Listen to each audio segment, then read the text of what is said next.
चले क्लास शुरू करते हैं। हम लोग पढ़ रहे थे मनु। मनु में आज आखिरी दिन होगा। आज जो क्लास होगी मनु की वो आखिरी होगी और बहुत सारी चीज़ें मनु में हमें लिखनी थी, क्योंकि हम लोग अपनी पुरानी जो सांस्कृतिक चीज़ें हैं उसे हम लोग भूल चुके हैं, है ना। और हम लोग उनके जो शब्द हैं वो शब्द भी हमारे लिए आज बड़े आश्चर्यजनक होते हैं। हमें लगता है कि इन शब्दों को हमें याद करना है ना। ठीक है, तो ऐसे में मनु अब कुछ लोगों को कठिन लगने लगते हैं, कुछ लोगों को मनु जो है वो कठिन लगने लगते हैं। ठीक है, लेकिन एक से दो बार अगर आप मनु को समझेंगे कॉन्सेप्चुअल तरीके से तो मनु आपको फिर ठीक लगेंगे। ठीक है, हम लोगों को क्या पढ़ना था मनु का? हाँ, मनु का दंड संबंधी विचार हम लोगों को पढ़ना था। ठीक है, मनु का दंड संबंधी विचार। अगर दंड संबंधी विचार की हम लोग बात करें, सब एक साथ पढ़ना है, कानून भी, न्याय भी, दंड भी, क्योंकि ये तीनों मिलके क्या करते हैं? एक ही काम करते हैं ना। कानून से ही हमें क्या मिलता है? न्याय मिलता है। दंड क्या करता है? न्याय देता है ना। तो सब एक जैसे है। चले लिख लीजिए, थोड़ी सी बातें हैं। ठीक, मनु का एक बड़ा प्रसिद्ध कथन है दंड को लेकर। दंड ही राज्य है और दंड ही राजा है ना। जिस राज्य में दंड नहीं होता उस राज्य में राजा भी नहीं होता। दंड ही न्याय है।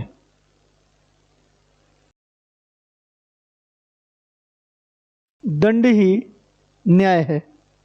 ठीक है, दंड ही राज्य है, दंड ही राजा है और दंड ही न्याय है। दंड ही न्याय है। दंड को इतना महत्व देते हैं, इतना महत्व देते हैं। लिखिए उसी में कंटिन्यू।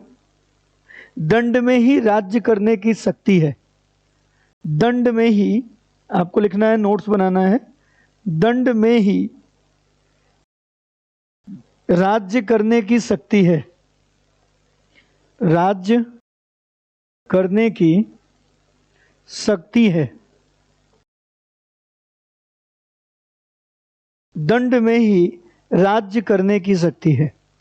आगे लिखिए, विद्वानों का भी मानना है, विद्वानों का भी मानना है, विद्वानों का भी मानना है, धर्म के रक्षार्थ, धर्म के रक्षार्थ दंड अनिवार्य है या दंड आवश्यक है। धर्म के रक्षार्थ दंड आवश्यक है। धर्म के रक्षार्थ दंड आवश्यक है। धर्म के रक्षार्थ दंड आवश्यक है।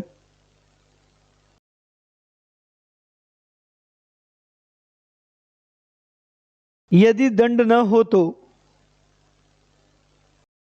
हाँ इसी में कंटिन्यू। आप तो नोट्स बना रहे हैं,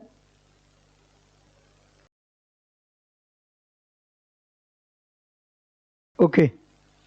आप इंग्लिश मीडियम से हो, ठीक है, और थोड़ा मैनेज करेंगे हम लोग इंग्लिश मीडियम के लिए। कुछ टर्मिनोलॉजी आपको जो है वो मैं बताऊंगा, आपको चीज़ों को थोड़ा सा नोट करना पड़ेगा। दंड में ही राज्य करने की शक्ति है, मतलब जो पनिशमेंट है वही जो है राज्य करता है। यहाँ पनिशमेंट को बहुत ज़्यादा इम्पोर्टेंस मनु के द्वारा दिया गया है ना। पनिशमेंट ही तो कहते हैं दंड को। कहा जा रहा है कि जो पनिशमेंट है उसके डर से ही हमारा जो रिलीजन है ना, उसको हम सेव कर पाते हैं। तो हमारे रिलीजन को जो सिक्योरिटी मिलती है उसके, वो किससे मिलती है? पनिशमेंट से, दंड से। तो दंड हमारे रिलीजन को सेव करता है, सिक्योर करता है, ऐसा बताने का यहाँ पे प्रयास किया जा रहा है। ये बहुत ज़रूरी है। जो जस्टिस हमारा है और जो पनिशमेंट है, पनिशमेंट क्या लाता है? जस्टिस लाता है ना। तो पनिशमेंट जस्टिस लेके आता है, ऐसा ये बताने का प्रयास कर रहे हैं। ठीक है, हाँ ठीक है। मैं नोट्स आपको इंग्लिश में प्रोवाइड करा दूंगा, समझ आप हिंदी में लीजिए। जितना आप नोट कर पा रहे हो उतना आप यहाँ पे नोट कर लीजिए। टेलीग्राम नंबर क्या है मैं आपको यहाँ पे बता दूं, 7390090001, ये टेलीग्राम नंबर है। यहाँ पे आप मैसेज करोगे तो मैं आपको ग्रुप में जोड़ दूंगा। ठीक है, चल यहाँ पे मैं आपको ग्रुप में जोड़ दूंगा। ठीक है, यहाँ पर मनु बताने का प्रयास करते हैं, आप उदाहरण डाल सकते हैं। मनु बताते हैं कि यदि दंड न हो, मान लो ये पनिशमेंट का कॉन्सेप्ट खत्म हो जाए किसी भी राज्य से, किसी भी सोसाइटी से, किसी भी स्टेट से, तो क्या होगा। तो वो कहते हैं कि जो बलवान लोग हैं, मतलब जो ताकत वाले लोग हैं, जो बड़े लोग हैं, वो कमजोर लोगों को, जो पुअर लोग हैं, जो दुर्बल लोग हैं, उनको उसी तरीके से पकाने लगेंगे जिस तरीके से मछलियों को लोहे की छड़ या लोहे की जो रॉड होती है उससे छेद कर आग में पकाया जाता है। ये उदाहरण है ना।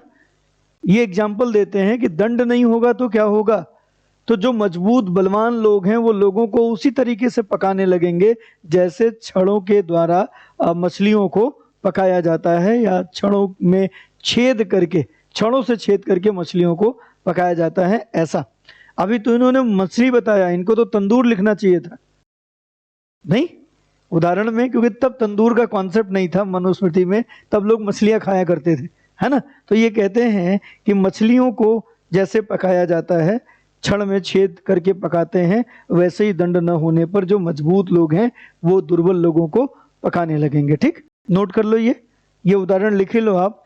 यदि दंड न हो तो बलवान लोग दुर्बलों को, यदि दंड न हो तो बलवान लोग दुर्बलों को, आप इसको नोट कर सकते हो उदाहरण के लिए। यदि दंड न हो, पनिशमेंट न हो, यदि दंड न हो तो बलवान लोग, बलवान मतलब जो स्ट्रांग मजबूत बड़े लोग हैं, बलवान लोग दुर्बलों को, कमजोरों को, दुर्बलों को, दुर्बलों को वैसे ही पकाएंगे, वैसे ही पकाएंगे, वैसे ही पकाएंगे जैसे, वैसे ही पकाएंगे जैसे मछलियों को, मछलियों को लोहे की छड़ों में, छड़ों से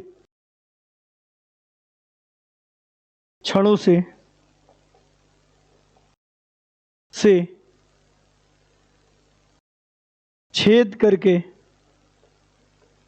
पकाया जाता है।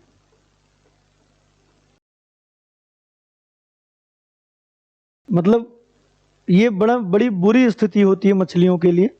ऐसे ही लोग, जो कमजोर लोग होंगे, जो दुर्बल लोग होंगे, उनकी स्थिति हो जाएगी किसके बिना, दंड के बिना। अगर दंड न हो तो आगे लिखिए, वह राजा, सॉरी आगे लिखिए, जो राजा दंड का यथा योग्य प्रयोग करता है, मतलब उचित प्रयोग करता है, सही प्रयोग करता है, राइट यूज करता है, ऐसा राजा, ऐसा किंग जो पनिशमेंट का राइट यूज करता है, सही उपयोग करता है, यथा योग्य उपयोग करता है, वह राजा धर्म, अर्थ, काम की प्राप्ति की ओर उन्मुख होता है। वह राजा धर्म, अर्थ, काम, मोक्ष नहीं, है ना। हमारे में 4 पुरुषार्थ हैं। भारत के जो प्राचीन हमारे धर्म है उसमें हमारे जो गोल, टारगेट, जीवन के जो लक्ष्य हैं वो कितने हैं, 4, जिससे हमें अचीव करना होता है। एक होता है हमारा धर्म, है ना, दूसरा होता है अर्थ, तीसरा होता है काम, और चौथा होता है मोक्ष। मनु कहते हैं कि जो दंड का सही प्रयोग करता है ऐसा राजा धर्म, अर्थ, काम की ओर उन्मुख होता है। धर्म, अर्थ और काम की ओर उन्मुख होता है। मोक्ष नहीं मिलेगा। मोक्ष मिलने के लिए तो इंडिविजुअल जो हमें अपनी स्पिरिट है, अपनी जो आत्मा है, अपना जो आध्यात्म है, उसको बढ़ाना होगा। लेकिन हमें तो चारों चीज चाहिए ना। हमें धर्म का मतलब है हमारे जो कर्तव्य जो हमें करने हैं। अर्थ का मतलब है जिससे हम चीजों को परचेज करते हैं या जिससे हमारी जीवनचर्या चलती है या जिसको हम प्रॉपर्टी या संपत्ति के रूप में जानते हैं। जितना जरूरी हमें हमारा कर्तव्य है उतना ही जरूरी हमें हमारे लिए संपत्ति का होना। इसीलिए भारतीय समाज में संपत्ति को अत्यधिक महत्व दिया जाता है। अकूत संपत्ति की नहीं, परिग्रह वाली संपत्ति की नहीं, बल्कि इतनी संपत्ति जिसमें हमारी मिनिमम रिक्वायरमेंट इजीली पूरी हो जाए। हमारी मिनिमम रिक्वायरमेंट क्या होती है? रोटी, कपड़ा और मकान, और इसके साथ ही साथ कोई रिलेटिव अगर आता है जो रिलेशन का है, जो अतिथि है, उसके भाई सत्कार कर पाए। ये इंडियन कॉन्सेप्ट में मिनिमम रिक्वायरमेंट है कि हमारी जो न्यूनतम आवश्यकता है वो पूरी हो जाए। तो न्यूनतम आवश्यकताओं में हमें भोजन मिल जाए, पहनने के लिए वस्त्र मिल जाए, रहने के लिए छत मिल जाए, 3 चीजें। और कोई आतिथ्य अगर आता है, कोई मेहमान अगर आता है, तो हम उसको क्या कर पाए? उसको सम्मान कर पाए, बस इतना। इसीलिए हमारे यहाँ हिंदी में कहावत है, प्रभु इतना दीजिए जामे कुटुंब समाए, मैं भी भूखा न रहूं साधु न भूखा जाए, है ना। साधु न भूखा जाए का मतलब ऐसे लोग जो भिक्षावृत्ति करते हैं, ऐसे लोग जो कमाते नहीं है, ज्ञान बांटते हैं, तो ऐसी स्थिति में उनके पेट भरने की जिम्मेदारी वो आपकी हो जाती। तो साधु ऐसे लोग हैं जो इन भौतिक संपदा से विरक्त हो चुके हैं, लेकिन भोजन तो करेंगे ना। तो वो भोजन कौन करवाएगा? ग्रामीण परिवेश में ये रूल होता है कि कोई इस तरीके के अगर साधु या कोई भक्त, कोई पुजारी अगर आपके गांव में आ जाता है, तो वो अपने आप ही बाय डिफॉल्ट आज आपके घर खाना खाएगा, तो अगले दिन का खाना पड़ोस वाले घर में वो सेट है, फिर अगले दिन का खाना तीसरे के यहाँ सेट है, अगले दिन का चौथे के यहाँ। तो वो उस गांव में उतने दिन रुकता है जितने घर हैं, और उतने दिन उसको बढ़िया भोजन वहां पे कराया जाता है। बाकी समय में वो अपना जो ज्ञान है वो लोगों को बांटता है। गांव के लोग जुटते हैं, बैठते हैं दोपहर में, और दोपहर में वो अच्छी अच्छी बातें, ज्ञान की बातें, लोगों को कैसे स्वस्थ रहें, कैसे निरोग रहें, इस तरीके की बातें बताता है। तो वो आपसे पैसा नहीं मांगता, और ना ही वो कोई ऐसा श्रम कर रहा है जिससे कि वो पैसे कमा पाए। तो वो केवल आपको ये बताता है कि आपको अपने जीवन में किन किन अच्छाइयों को एक्सेप्ट कर लेना चाहिए और किन किन बुराइयों का त्याग करना चाहिए। आप अगर दुखी हैं तो दुख का जो आपका कारण है वो निराधार है, वो दुख का कारण है ही नहीं, है ना, जिससे आप दुख। तो वो कुल मिला के इस तरीके का काम कर रहा होता है कि उसके पास किसी प्रकार की भौतिक संपत्ति का वो आहरण नहीं करता। ऐसी स्थिति में उसकी जिम्मेदारी किसकी होती? हम आपकी। तो संपत्ति हमें कितना चाहिए? जितने में हमारा परिवार पूरा रह ले, और कोई अगर भूखा व्यक्ति आता है तो वो भूखा ना जाए, बस इतनी सी। तो सेवा भाव भी है। हमारी संपत्ति का होना केवल स्वार्थ पूर्ति नहीं, बल्कि उसमें सेवा भाव भी जुड़ा हुआ है। तो यहाँ पर जो दंड है वो धर्म की प्राप्ति कराता है राजा को, अर्थ की प्राप्ति कराता है और काम की प्राप्ति कराता है। काम का मतलब है जो हमारी इच्छाएं, हमारी इच्छाओं की पूर्ति हो जाती, हमें जो हमारी जो इच्छाएं जिस तरीके से बैलेंस इच्छाएं हैं उनकी पूर्ति ये करता है। इसके बाद अगला स्टेप क्या होता है? मोक्ष। तो राजा इस 3 चीजों को, दंड को करने से धर्म, अर्थ, काम की प्राप्ति करता है। और ये बहुत जरूरी है। काम ये गृहस्थ आश्रम का सबसे महत्वपूर्ण आधार है। और अगर आप अपने पितृ ऋण से मुक्ति चाहते हैं, अगर आप पितृ ऋण से मुक्ति चाहते हैं, तो आपको आपके पुरुषार्थ में काम का भी पुरुषार्थ प्राप्त करने की आवश्यकता होती। बहुत सारे ऐसे लोग हैं जो काम के पुरुषार्थ की ओर नहीं अग्रसर होते हैं, तो ऐसा कहा जाता है कि वो पितृ ऋण से कभी मुक्ति नहीं पा पाएंगे। इसीलिए हमारे समाज में विवाह को बड़ा बल दिया जाता है, विवाह को बड़ी अनिवार्य शर्त के रूप में माना जाता है ना। कहा जाता है कि अगर आपने विवाह नहीं किया तो आप संतानोत्पत्ति नहीं करेंगे, और जब तक संतानोत्पत्ति नहीं करेंगे तब तक ये संतानोत्पत्ति इस सृष्टि को आगे बढ़ाने का आधार। अगर लोग संतानोत्पत्ति बंद कर दें तो ईश्वर की जो सृष्टि रचना है, ये रचना फिर क्या हो जाएगी? खत्म हो जाएगी ना, समाप्त हो जाएगी, विध्वंस हो जाएगी। तो सृष्टि को आगे बढ़ाने के लिए ये आपका प्राकृतिक दायित्व है, नेचुरल ड्यूटी आप पे डाली गई है कि आप संतानोत्पत्ति करें, आप काम का जो पुरुषार्थ है इसको प्राप्त करें। तो राजा का भी काम है कि ये जो सृष्टि है, ये सृष्टि निरंतर सुचारू ढंग से आगे बढ़ती रहे। इसलिए हमें धर्म, अर्थ, काम और मोक्ष, 4 पुरुषार्थों की प्राप्ति का हमें लक्ष्य, हमें टारगेट, हमें गोल बाय डिफॉल्ट मिल जाता है अगर हम सनातन धर्म में उत्पन्न होते हैं तो ऐसे में कहता है कि जो राजा दंड का सही प्रयोग करता है, उचित प्रयोग, उसके पास धर्म, अर्थ, काम, ये 3 पुरुषार्थ अपने आप आने लगते हैं। लेकिन जो दुरुपयोग करता है वो, इसका सदुपयोग जितना अच्छा है इसका दुरुपयोग उतना ही खराब है। ऐसा राजा जो दंड का गलत प्रयोग करता है वो समूल नष्ट हो जाता है ना। लिख लीजिए, लिख लीजिए। ऐसा राजा जो दंड का गलत उपयोग करता है, जो दंड का गलत उपयोग करता है, वह समूल नष्ट हो जाता है, वह समूल नष्ट हो जाता है, वह समूल नष्ट हो जाता है, वह समूल नष्ट हो जाता है, वह समूल नष्ट हो जाता है, समूल नष्ट हो जाता है। जड़ से, समूल नष्ट होने का मतलब है जड़ से, कंप्लीटली, पूरा, कंप्लीटली वो समाप्त हो जाता है, कंप्लीटली वो नष्ट हो जाता है।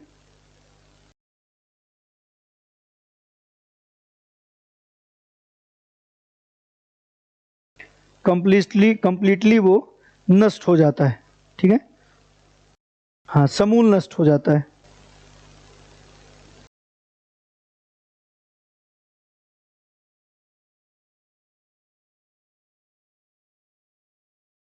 चल आगे।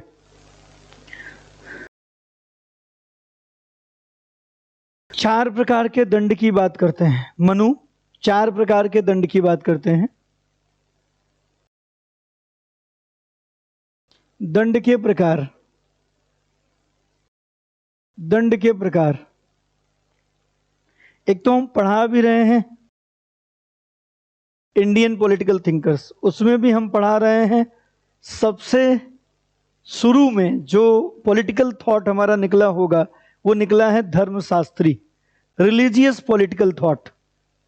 रिलीजियस पॉलिटिकल थॉट के अंतर्गत हम पढ़ रहे हैं मनु को।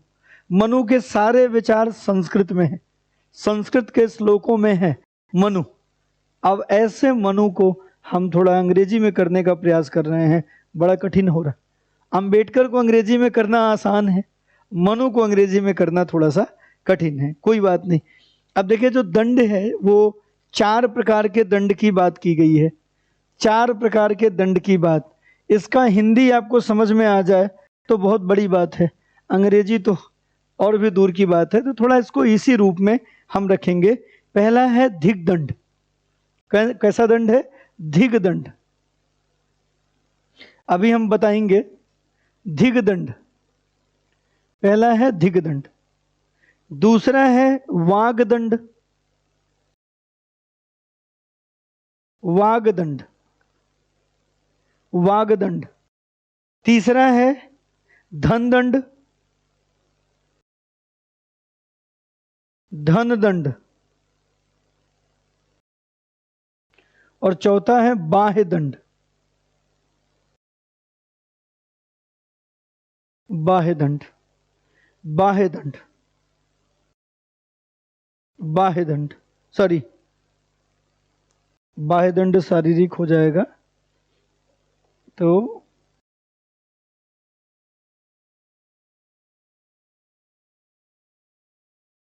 ये सबसे बड़ा वाला है वध दंड, वध दंड। वध दंड, ठीक है, वध दंड, मृत्युदंड मिलता है नहीं मिलता है, मिलता है, वध दंड, ठीक है। दिग्दंड का मतलब है कि आपको डांट पड़े, चेतावनी दी जाए, डराया जाए और आपको छोड़ दिया जाए, है ना, धिक्कार पड़े आपको। ऐसे ही वागदंड है। वागदंड जो है ये आपको कुछ शारीरिक चोट पहुंचाने के संबंध में। धन दंड, आर्थिक दंड, जैसे आजकल जुर्माना लगाया जाता है। और वध दंड, ये अंतिम मृत्यु दंड है, इसमें आपके प्राण छीन लिए जाएंगे, कुछ ऐसा, ठीक है। ये 4 प्रकार की बात करते हैं मनु। तो मनु ने दंड के प्रकारों में उन 4 प्रकारों की इन्होंने बात करी है, दिग्दंड, वागदंड, धनदंड और वध दंड, ठीक है। आगे बढ़ते हैं। कानून के स्रोत के में मनु ने कानून के दंड की बात थी। कानून के स्रोत की बात करें, ये जो दंड है इसके लिए कानून होंगे। ये कानून कहाँ से आए होंगे? कानून के स्रोत के आधार के रूप में मनु बताते हैं कि जो वेद हैं, कानून के लिए वेद को हम आधार बनाते हैं। वेद के अलावा जो स्मृतियां हैं, जो यादों में हैं, स्मृतियां हैं, जो चीजें यादों में हैं, उसको कानून का आधार बनाते हैं। इसके अलावा जो आप्त पुरुष हैं, कौन से? आप्त पुरुष। आप्त पुरुष का मतलब है जो सज्जन लोग हैं, जो अच्छे लोग हैं, जो हमेशा लोगों के कल्याण के लिए बात करते हैं, आप्त पुरुष।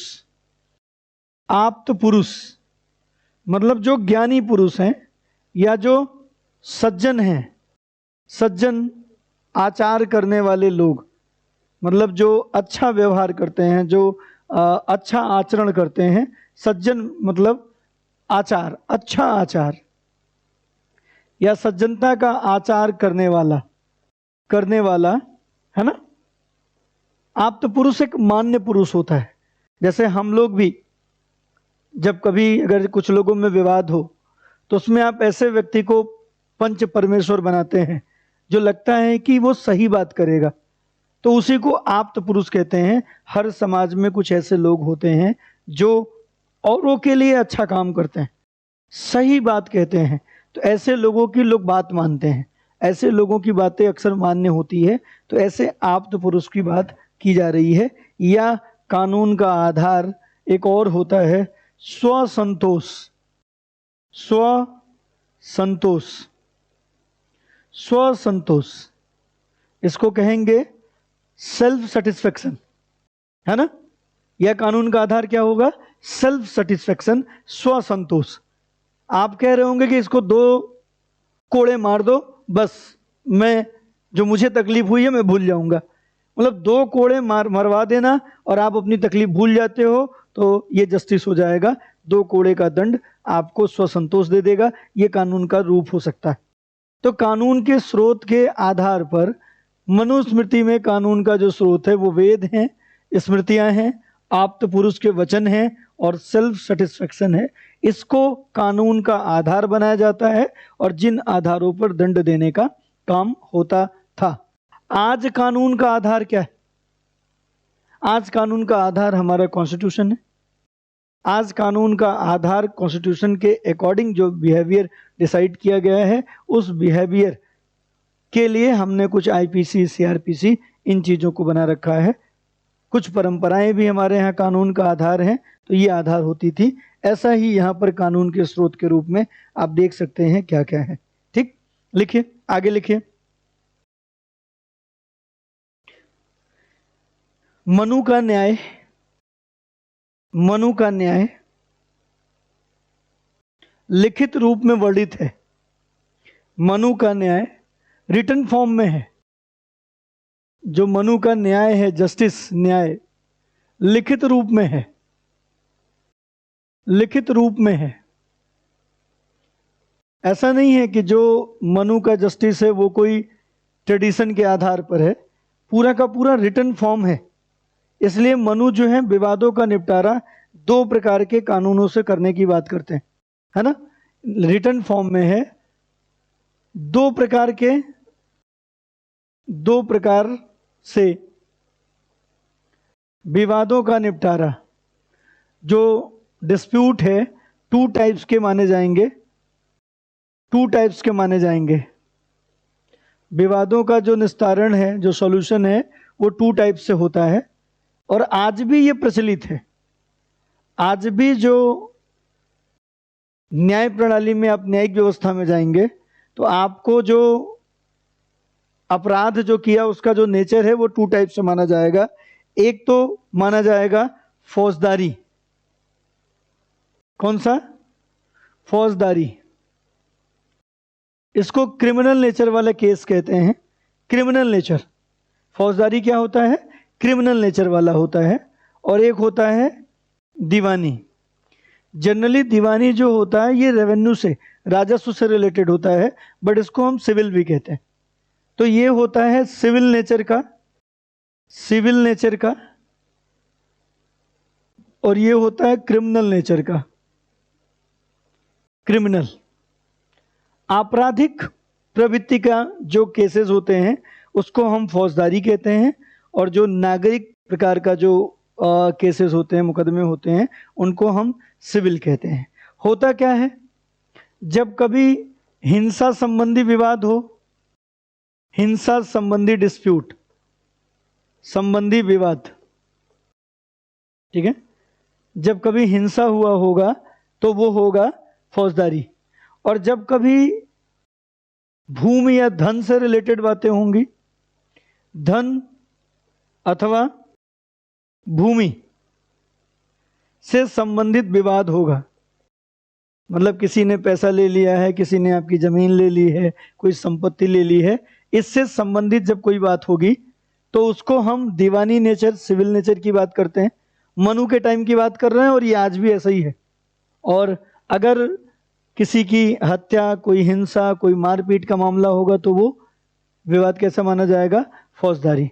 आज भी हमारे जो न्यायालय होते हैं, जो जुडिशरी होती है, उसमें फौजदारी और सिविल नेचर के जो विवाद हैं वो इसी रूप में जाते हैं।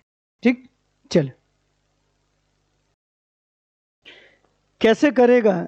राजा करेगा, कौन करेगा? तो लिखिए, इसके नीचे से लिखिए। मनु लिखते हैं कि यदि राजा स्वयं विवादों, यदि राजा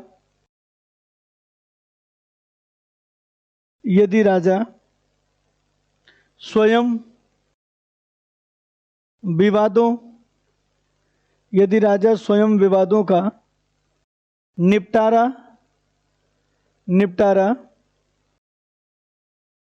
नहीं, यदि राजा स्वयं विवादों का निपटारा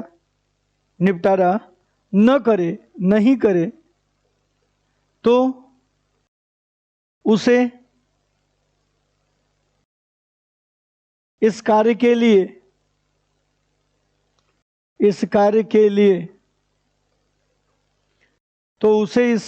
लिए विद्वान ब्राह्मण की नियुक्ति करना चाहिए। विद्वान ब्राह्मण की नियुक्ति करनी चाहिए।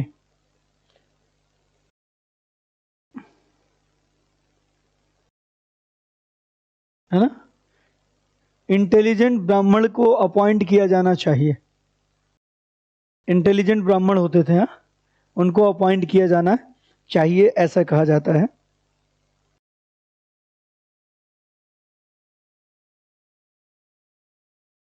ठीक,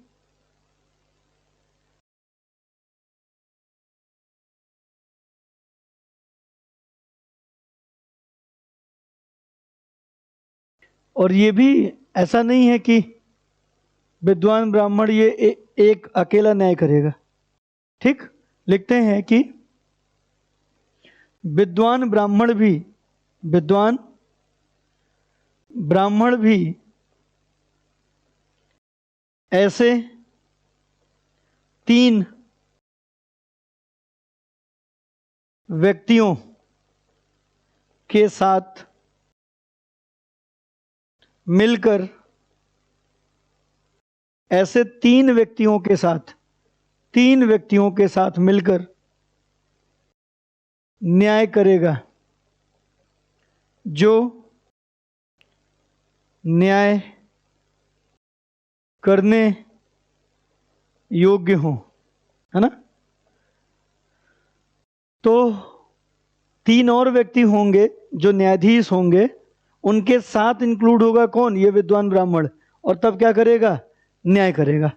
ठीक, अकेले न्याय नहीं कर सकता, अकेले का न्याय न्याय होता ही नहीं। इसलिए कहता है कि न्यायाधीश, वो जो 3 लोग हैं न्यायाधीश, निष्पक्ष होने चाहिए।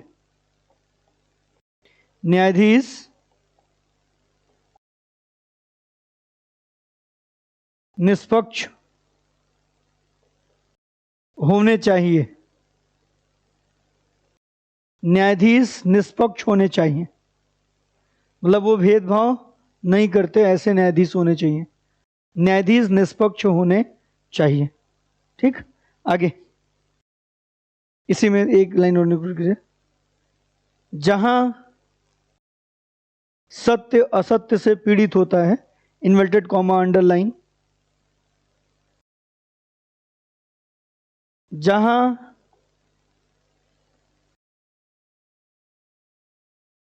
सत्य असत्य से पीड़ित होता है,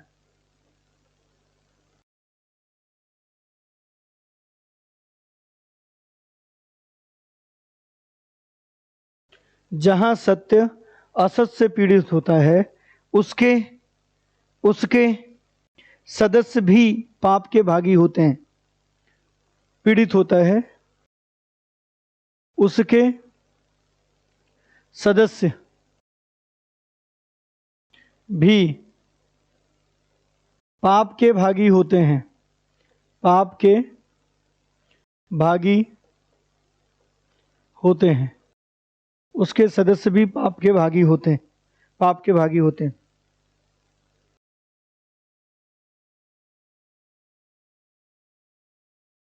ठीक, बहुत सारी बातें लिखी। लिखते हैं कि न्यायाधीश ब्राह्मण होना चाहिए। न्यायाधीश ब्राह्मण होना चाहिए।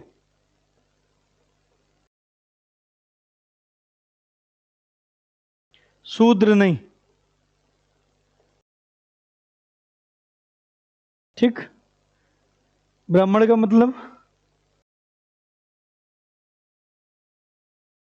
विद्वान होना चाहिए। शूद्र का मतलब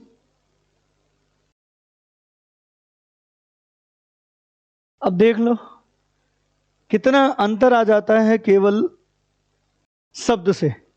हम अगर कहें कि न्यायाधीश विद्वान होना चाहिए, मूर्ख नहीं, आप कहोगे बिल्कुल करेक्ट। और जब कहा जाए कि न्यायाधीश ब्राह्मण होना चाहिए, शूद्र नहीं, तब आप कहोगे सर ये ठीक नहीं। भाव वही है। तब विद्वान शब्द इतना प्रचलित नहीं था, ब्राह्मण शब्द ही विद्वान के लिए उपयोग में लाया जाता था। इसलिए मनुस्मृति लिखते हैं कि ब्राह्मण होना चाहिए, शूद्र नहीं। आज के समय में इसका अर्थ निकलेगा कि न्यायाधीश विद्वान होना चाहिए, मूर्ख नहीं। लेकिन ये ऊपर वाली लाइन को लेकर लोगों को आज दिक्कत है, नीचे वाली लाइन को लेकर लोगों को कोई दिक्कत नहीं है। लोग चाहते हैं कि ये व्यवस्था होनी चाहिए, ये व्यवस्था दोनों एक ही व्यवस्था है। बस बात ये है कि हम समझना क्या चाहते हैं। पहले के टाइम पे कॉन्सेप्ट, भाव, इमोशंस ज्यादा इंपॉर्टेंट होते थे अपेक्षाकृत वर्ड्स के, शब्द के। आज के टाइम में शब्द ज्यादा इंपॉर्टेंट है अपेक्षाकृत भाव के। आप दिन भर आई लव यू बोलते रहिए, सामने वाला खुश, चाहे प्यार करिए और चाहे प्यार मत करिए। नहीं, पहले इसका उल्टा था। आप कहो न कहो, बस प्रेम होना चाहिए। तो लोग कहते थे कि प्रेम है ये तो दिल का कनेक्शन है, ये तो दिल से समझ में ही आ जाता है, फिर उसे करने की क्या जरूरत है। इसलिए अक्सर प्रेम छुपाने की चीज होती थी, दिखाने की नहीं। तब पर भी कहा जाता था कि जहां प्रेम है वो तो दिख ही जाएगा, है ना। हमारे यहां लिखा भी हुआ है, एक पुरानी कहावत है, खैर खून खांसी खुशी, बैर प्रीत मदपान, छुपावे से ना छुपे, जाने सकल जहान। कुछ चीजें हैं, खैर, खैर मतलब पान में जो लगता है कत्था, छुपा नहीं सकते। खुशी नहीं छुप सकती, खांसी नहीं छुप सकती, कितना भी चाह लो खांसी आ ही जाएगी। खून नहीं छुप सकता है, बैर दुश्मनी दिख जाएगी, कितना भी दिखावा करो। प्रीत प्रेम दिख जाएगा। मदपान, अगर आपने शराब पी रखा है, छुपा नहीं सकते, कितना भी छुपाओ। तो ये बड़ी कहावत है, खैर खून खांसी खुशी, बैर प्रीत मदपान, छुपावे से ना चूके, है ना। और अक्सर लोग इन चीजों को क्या करना चाहते हैं, छुपाना चाहते हैं, और आजकल दिखाना चाहते हैं। प्रेम हो न हो, mama love you, mama love you दिन भर कर रहे हो, ममा के काम आ नहीं रहे हो। हाँ, मम्मा ने कह दिया ये थोड़े से बर्तन धुल लो, तो पता लगा टिकटॉक पे निकल गए और दिन भर mama love you, mama love you कर रहे हो। हाँ, वीडियो क्वालिटी बहुत लो है। अब आज मैं चेक कराऊंगा क्योंकि थोड़ी ऐप से प्रॉब्लम आती है। यहाँ पे रेजोल्यूशन जो है वो आप तक जो OBS वर्चुअल कैमरा से पहुँच रहा है वो 720 पहुँच रहा है, और कम से कम ये रेजोल्यूशन आपको 1080 पहुँचना चाहिए, है ना। स्क्रीन जबकि 1080 की है यहाँ सेटिंग में, बट रेजोल्यूशन जो आप तक लाइव जा रहा है वो 720 का जा रहा है। तो मैं एक बार यहाँ पे इन चीज़ों को थोड़ा सा दिखवा लूँगा। 1080 पिक्सल पे अगर आप तक वीडियो जाएगी तो वीडियो क्वालिटी फिर HD होगी, है ना, तो वहाँ तक आपके पास जाएगी। क्लास की टाइमिंग यही है पिछले 1-1.5 महीने से, है ना। तो हम लोग क्लास की टाइमिंग जो है यही 1:30 बजे की रखते हैं, ठीक, 1:30 बजे की क्लास। इसकी टाइमिंग हम लोग और पहले कर लेंगे, 12 बजे की कर लेंगे, ठीक है।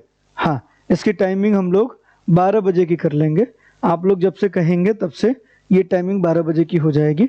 या मैं ये चाहता हूँ कि आने वाले 22 तारीख से ये क्लास की टाइम आपकी 12 बजे की हो जाए। 9 PM थोड़ा सा लेट हो जाता है, ऑफिस से हम लोग क्लास लेते हैं, अपना भी घर परिवार है ना, बच्चे हैं, पत्नी है, तो क्या चाहते हैं, ठीक। बहुत सारे टीचरों की पत्नियां नहीं हैं अब, इसीलिए क्योंकि उन्होंने देर रात तक क्लासेस ली, है ना। हाँ हाँ, क्या हुआ, डिवोर्स हो गया भाई, नहीं समझ में आता है। रात 12 बजे तक पढ़ाओगे, जब समय नहीं दोगे परिवार को तो काहे का परिवार। परिवार ने कहा फिर पढ़ाओ, प्रेम करो अपनी पढ़ाई से, हम तो चले कहीं और। नहीं, ऐसे थोड़ी होता है, समय सबको चाहिए ना फिर। तो चलिए फिर 1 बजे से ही रखते हैं या 1:30 बजे से ही रखते हैं, या आप लोग चाहोगे तो 2 बजे से कर देंगे, 2 से 4, ठीक। चलिए 12 PM ठीक है, मैक्सिमम लोगों को कह रहे हैं ठीक है 12 पे आ जाएंगे हम लोग, ठीक है। चलिए, तो हर चीज को बराबर समय देना जरूरी है। दुनिया में सबको क्या चाहिए पता है क्या,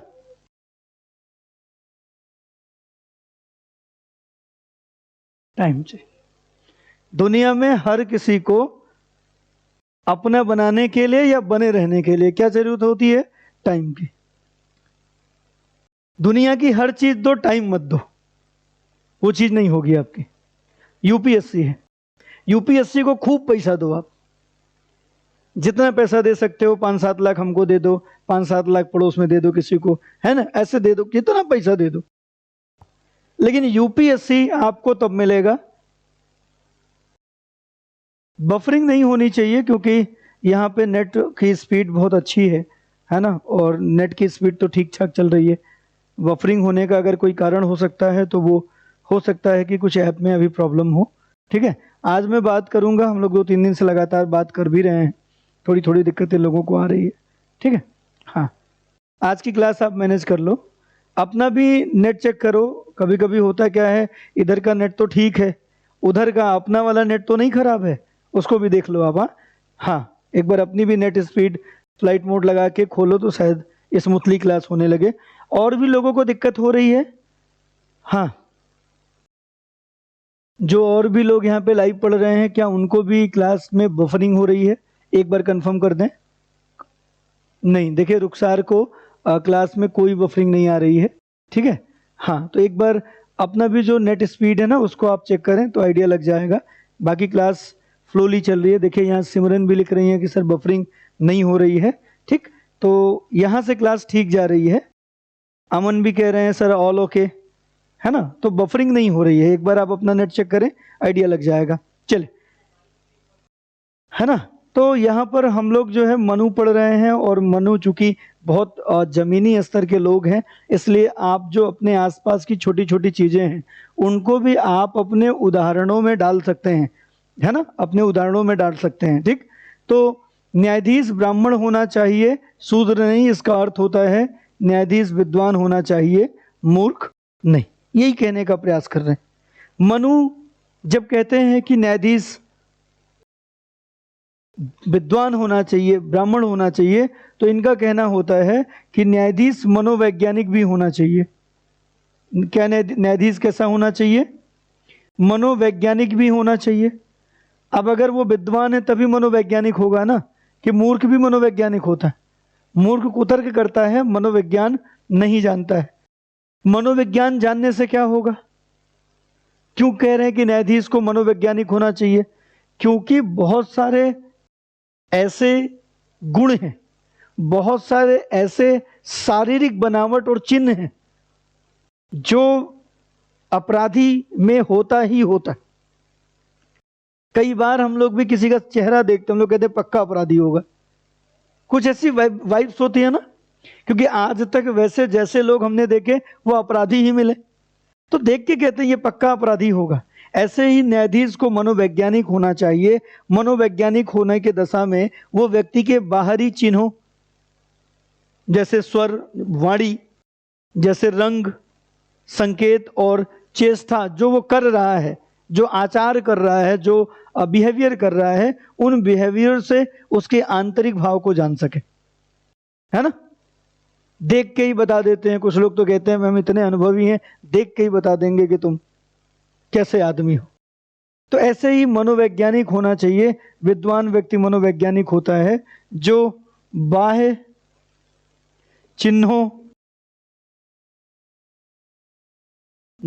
चिन्हों तथा चेष्टाओं, मतलब जो आपका बिहेवियर है, उसको देखकर वो पता लगा सके कि आप अपराधी हो या अपराधी नहीं हो। इसलिए ये कह रहे हैं कि विद्वान या ब्राह्मण को न्यायाधीश होना चाहिए। ठीक, अब न्याय जब किया जाएगा तो न्याय करते समय न्याय की प्रक्रिया क्या होगी, प्रोसेस क्या होगा। किसी भी व्यक्ति को अगर दंड देना है तो उस दंड देने के दौरान सबूतों की जरूरत होगी नहीं होगी, गवाहों की जरूरत होगी नहीं होगी, होगी। तो सबूत और जो गवाह हैं वो किस रूप में एक्सेप्ट किए जाएंगे? ठीक, तो जो सबूत होते हैं, जो गवाह होते हैं, एविडेंस होते हैं, उसको प्रमाण कहते हैं। हिंदी में क्या कहते हैं? प्रमाण। तो न्याय के दौरान, न्याय देने के दौरान किन किन प्रमाणों को एक्सेप्ट किया जाएगा, है ना। तो आप लिख सकते हैं एविडेंस या प्रमाण। प्रमाण, एविडेंस या प्रमाण। ठीक, जो वेरीफाई करते हैं कि व्यक्ति अपराधी है या नहीं। तो अगर हम प्रमाणों की बात करें तो लिखित प्रमाण भी यहां पर है, मानव प्रमाण भी यहां पर है। तो कुल प्रमाणों की बात करें तो यहां पर एक तो लिखित प्रमाण की बात होती है। लिखित प्रमाण, रिटर्न एविडेंस एक्सेप्टेबल होते हैं। रिटर्न एविडेंस जो है वो एक्सेप्टेबल होते हैं। साक्षी प्रमाण, साक्षी प्रमाण,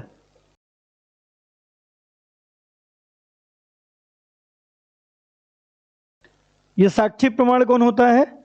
आई विटनेस कहते हैं हम लोग ना इसको, जिसने देखा हो, जिसने अपराध करते हुए देखा हो, इसको हम लोग कहते हैं साक्षी प्रमाण। साक्षी प्रमाण,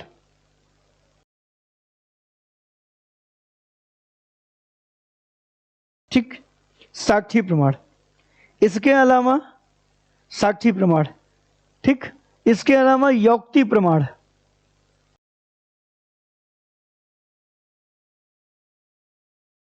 यौक्ति प्रमाण, यौक्ति प्रमाण, जब आपसे वाद विवाद किया जाता है, चीजें पूछी जाती है, तो युक्ति लगाई जाती है, यौक्ति लगाई जाती है, जिसके माध्यम से आप खुद इस बात को वेरीफाई करें कि आप वहां पर अपराध में शामिल थे या नहीं शामिल थे। नहीं नहीं, जरूरी नहीं है, इतने प्रमाण एक्सेप्ट किए जाएंगे, ठीक। इसमें भी जो ये प्रमाण है, इस प्रमाण को हम लोग मानव प्रमाण में शामिल करते हैं। मानव प्रमाण किसमें शामिल करेंगे? मानव प्रमाण, ये ह्यूमन एविडेंस है सब। एक और प्रमाण होता है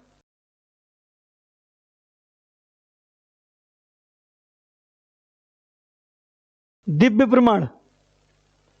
जब प्रमाण की बात आती है तो 2 टाइप्स के प्रमाण होते हैं, एक ह्यूमन या ह्यूमन द्वारा क्रिएटेड, और दूसरा दिव्य प्रमाण। दिव्य प्रमाण,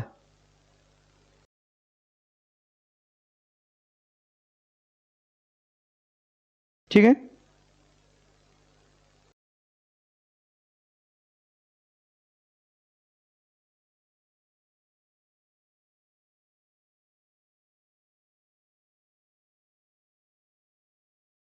ठीक, तो एक मानव प्रमाण है जिसके अंतर्गत लिखित प्रमाण, साक्षी प्रमाण, यौक्ति प्रमाण आते हैं, और बहुत बार साक्षी प्रमाण और यौक्ति प्रमाण एक ही होते हैं, ठीक। बहुत बार साक्षी प्रमाण और यौक्ति प्रमाण एक ही होते हैं, क्योंकि नए नए लोग शामिल करके नई नई बात बता के फिर से उसको सिद्ध करने का प्रयास किया जाता है। और एक दूसरा प्रमाण कौन सा है? दिव्य प्रमाण। तब कहा जाता था आकाशवाणी होती, पता नहीं होती थी कि नहीं होती थी, लेकिन दिव्य प्रमाण माने जाते थे। जैसे कई बार कुछ कसम खिलाने की बात हुआ करती थी ना, शपथ, ओथ, इसको तो आज भी हम लोग मानते हैं। आज भी हम किसी भी काम के लिए आधार ओथ को मानते हैं, शपथ को ना। हमारे संविधान के द्वारा भी जो चीज बनाई गई है वो भी अपने काम के लिए क्या लेते हैं? ओथ लेते हैं, नहीं लेते? शपथ लेते हैं, नहीं लेते? ये आज भी है हमारे पास। तब ये दिव्य प्रमाण के रूप में हुआ करता था शपथ। बाकी हमने पढ़ ही रखा है, गरम तेल में हाथ डालने को कहा जाता था, अग्नि की ऊपर से गुजरने को कहा जाता था, मूर्ति हाथ में उठा के ओथ लेने को कहा जाता था कि ऐसा करने से अगर आप झूठ करोगे ऐसा तो ये हो जाएगा, वो हो जाएगा। तो इस तरीके के तब भी प्रमाण थे। तो 2 टाइप के प्रमाण उस समय माने जाते थे, एक मानव प्रमाण, दूसरा दिव्य प्रमाण। मानव प्रमाण के अंतर्गत सबसे ज्यादा महत्व रिटर्न प्रमाण को, रिटर्न एविडेंस को दिया जाए। रिटर्न एविडेंस के बाद साक्षी को और युक्ति को महत्व दिया जाता है। ये जो साक्षी है ये गलत भी तो हो सकता है, आज भी झूठी गवाही दी जाती है, झूठे लोग पहुंच जाते हैं पैसे लेके गवाही देने। तो इसके संबंध में भी कहा गया है कि ये जो साक्षी प्रमाण है इसको एक्सेप्ट किया जाएगा, 2nd नंबर पे महत्व दिया जा रहा है। और साक्षी प्रमाण में भी कुछ लिमिटेशन है, कुछ मर्यादाएं हैं। जो साक्षी प्रमाण है इनकी भी कुछ मर्यादाएं हैं, जैसे असत्य बोलने वाले सेवक, देखिए, असत्य बोलने वाले सेवक, असत्य बोलने वाले सेवक, है ना, बहुत सारे लोगों को झूठ बोलने में बड़ा मजा आता है ना। ये जो घर में काम करने वाले लोग होते हैं, इनको बड़ा मजा आता है किसी भी चीज को कहीं दूसरी जगह अलग ढंग से प्रेजेंट करते हैं। आपके घर की बात दूसरे में, दूसरे के घर बात तीसरे में, और ये बिना मतलब के कुछ चीजें नहीं होती वो भी। कभी कभी तो ये इनकम टैक्स की रेट करा देते होंगे। 4 जगह काम कर रहे हैं, बताते हैं उनके घर में तो पैसे ही पैसा, पूरी अलमारी में भरी, नहीं पता लगा बात पहुंच गई कहां तक, तो बिना मतलब की रेट हो गई। तो झूठ बोलने वाले, असत्य बोलने वाले सेवकों की गवाही या साक्षी योक्ति जो है, साक्षी जो प्रमाण है, उस रूप में इन्हें माना नहीं जाएगा। इसी तरीके से किसी भी शत्रु की गवाही नहीं मानी जाएगी, क्योंकि शत्रु झूठ बोल सकता है अपनी शत्रुता निकालने के लिए। ऐसे ही सन्यासी की गवाही नहीं मानी जाएगी। किसकी? सन्यासी, क्योंकि उसको तो पता ही नहीं है कि एक्चुअल में जो चल रहा है उसका प्रसंग क्या है, उसका परिप्रेक्ष्य क्या है। तो ऐसे में सन्यासी की भी गवाही नहीं मानी जाएगी। इसके अलावा कोढ़ी व्यक्ति,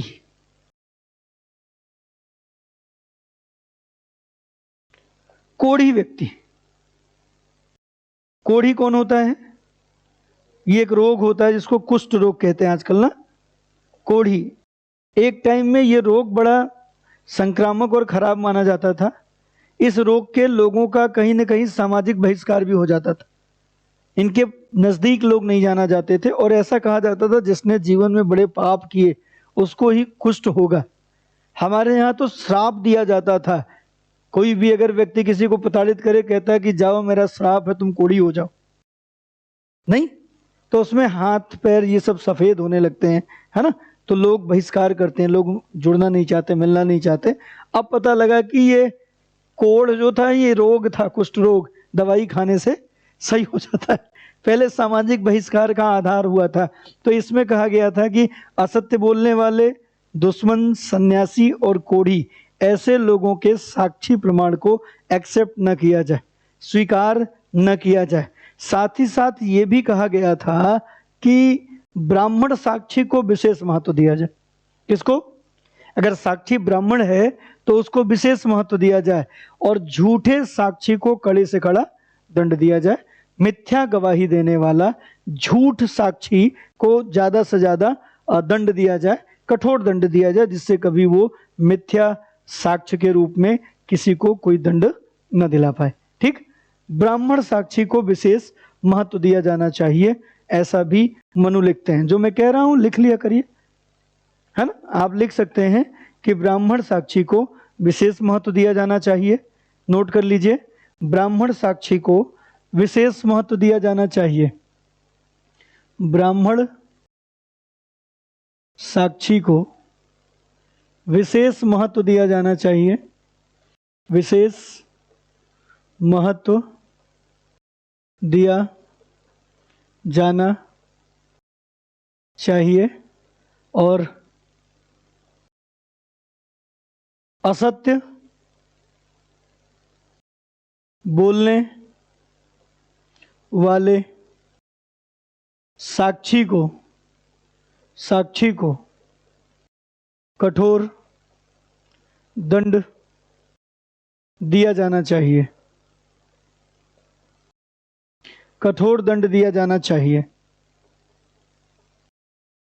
कठोर दंड दिया जाना चाहिए, कठोर दंड दिया जाना चाहिए।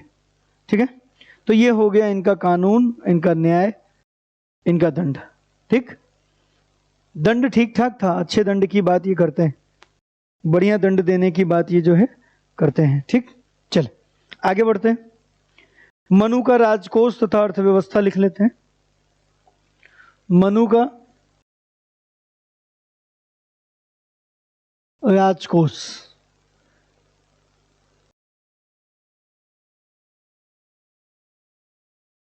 है ना, स्टेट फंड और इकोनॉमी। मनु का जो स्टेट फंड है, जो कोष है, और जो इकोनॉमी है उसकी बात कर लें। ठीक, हम लोग जानते हैं कि भारतीय संस्कृति में 4 पुरुषार्थ की बात है। कोई बताएगा अंग्रेजी में पुरुषार्थ को क्या कहते हैं? अंग्रेजी में पुरुषार्थ को क्या कहते हैं? 4 पुरुषार्थ हैं, है ना? 4 पुरुषार्थ में क्या क्या है? धर्म, अर्थ, काम, मोक्ष। सबसे सेकंड दूसरे प्रायोरिटी पे क्या है? अर्थ। राजा के भी यही प्रायोरिटी होगी ना? क्या? कोष। अर्थ का मतलब किससे संबंधित है? कोष से संबंधित है। अर्थ कोष से संबंधित है। कहा जाता है कि जो राजकोष होता है ये किसी स्टेट का प्राण होता है। प्राण, आत्मा होती है ना? ये जो कोष है, जो राजकोष है, जो फंड है, ये किसी भी स्टेट की आत्मा होती है, प्राण। और अगर कोष खत्म, राज्य खत्म। कोई भी राज्य देख लो, जैसे श्रीलंका है, श्रीलंका में क्या समस्या आई है? कोई दिक्कत है? श्रीलंका के लोग बदमाश हो गए? श्रीलंका केवल आर्थिक रूप से थोड़ा सा टूटा है।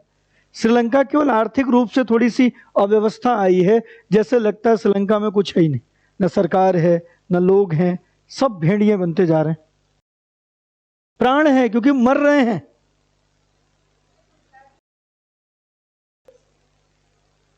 क्या बोलते हैं? परसू। हाँ, फिर से।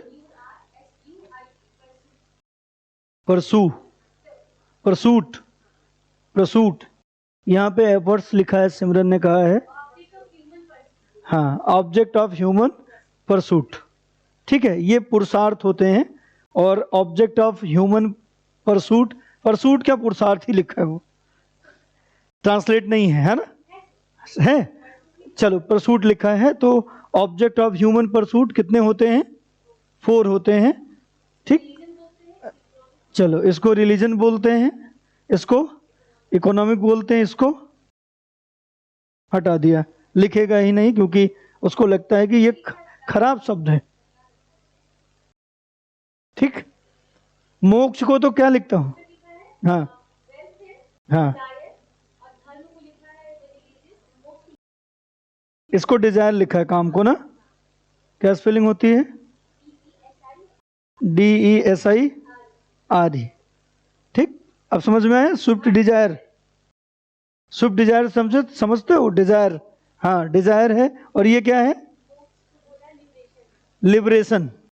चलिए, ये लिबरेशन है, ये वेल्थ है, वेल्थ है, और ये रिलीजन है। ठीक, ये 4 ऑब्जेक्ट हैं। ठीक, आपके जीवन के 4 ऑब्जेक्ट, 4 गोल हैं, धर्म, अर्थ, काम, मोक्ष। इसमें जो वेल्थ है ये स्टेट के लिए क्या होता है?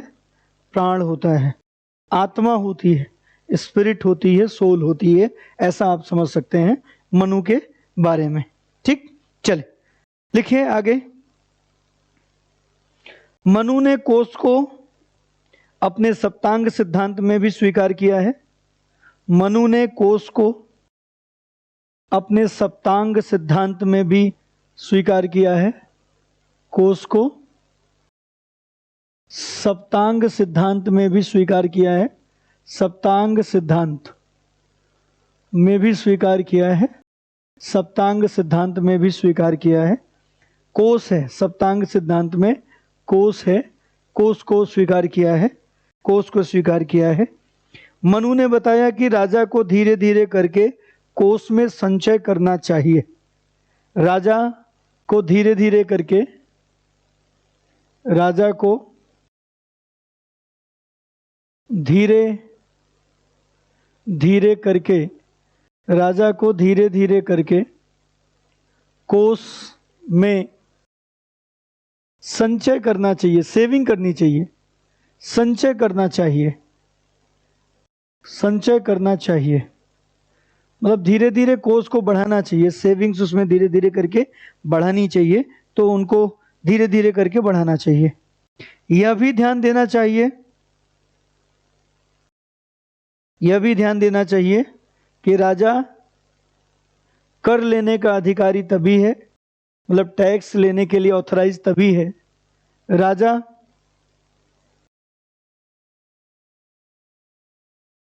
कर लेने का अधिकारी तभी है। राजा टैक्स के लिए ऑथराइज तभी है जब वह जब वह जब वह प्रजा का रक्षण और पालन करता हो। जब वह प्रजा का रक्षण व पालन करता हो। जब वह प्रजा का रक्षण व पालन करता हो। अगर वो रक्षण और पालन कर रहा है तभी वो टैक्स ले सकता है, तभी वो टैक्स ले सकता है। ठीक।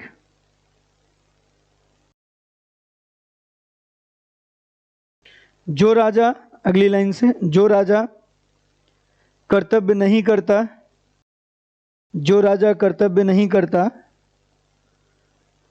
जो राजा कर्तव्य नहीं करता उसके खिलाफ प्रजा विद्रोह का अधिकार रखती है या विद्रोह कर सकती है। देखिए, वेस्टर्न में यही नहीं मिलता।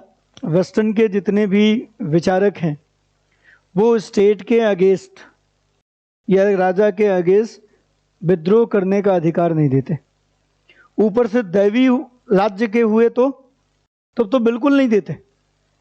अगर वो दैवीय राज्य का सिद्धांत, अगर डिवाइन स्टेट का कॉन्सेप्ट वो एक्सेप्ट कर रहे हैं, तब तो लोगों को बोलने का अधिकार नहीं देते। विद्रोह का अधिकार तो बहुत बड़ी बात है। लेकिन इंडियन पॉलिटिकल रिलीजियस थॉट में भी हमारा जो राजा है उसके अगेंस्ट क्रांति करने का अधिकार जो है, रेवोल्यूशन करने का अधिकार जनता को मिला हुआ है। ठीक, लिखे।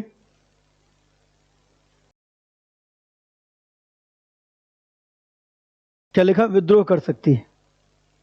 लिखे, आगे लिखे। मनु ने प्रजा को शोषण से पूर्णतः मनु ने प्रजा को शोषण से पूर्णतः मुक्त किया है।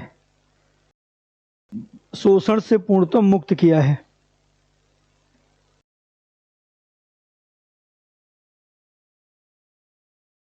ठीक। राजकोष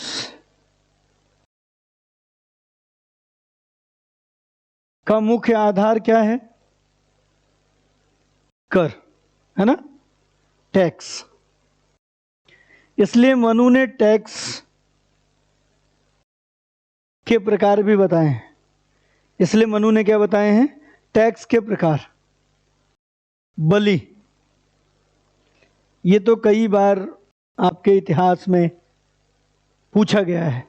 एंसेंट इंडिया वाले इतिहास में बलि पूछा जाता है। ये टैक्स है। और क्या होता है? शुल्क। शुल्क के रूप में टैक्स लिया जाता है, दंड के रूप में टैक्स लिया जाता है और भाग के रूप में टैक्स लिया जाता है। तो कर या टैक्स के इन्होंने टाइप बताए हैं: बलि, शुल्क, बलि, शुल्क, दंड, भाग। क्या है बलि?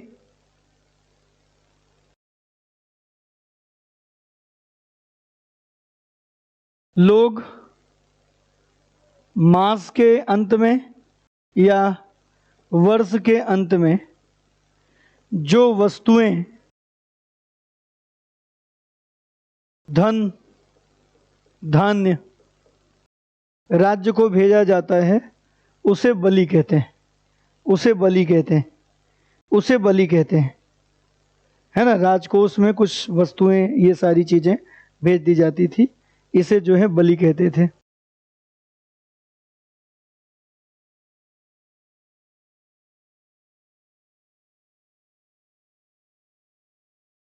ठीक।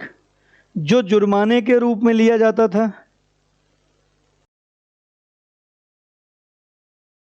जो जुर्माना होता था इसको दंड कहते थे। इसको क्या कहते थे? दंड कहते थे। प्रजा जो छठा हिस्सा देती थी, छठा हिस्सा कौन देती थी?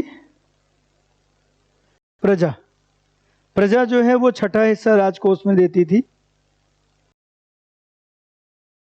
इसको सॉरी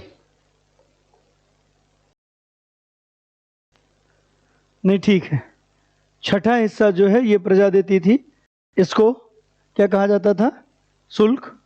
और भाग जो कहा जाता था, भाग, ये 20वां हिस्सा हुआ करता था। भाग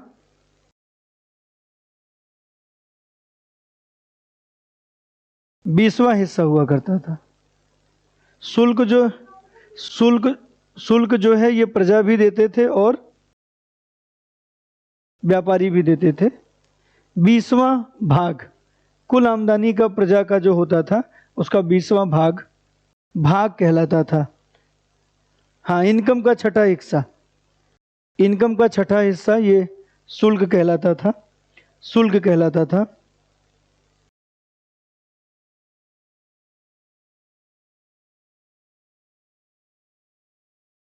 छठा हिस्सा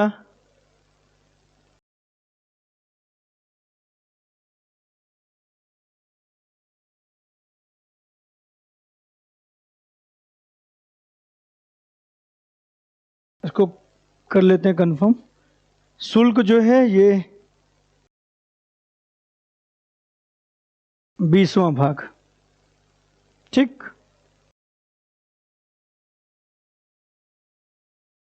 सॉरी, गलत जगह हमने लिख लिया।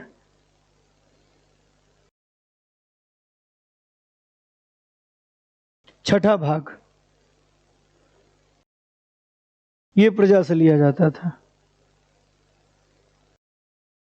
20वां भाग ये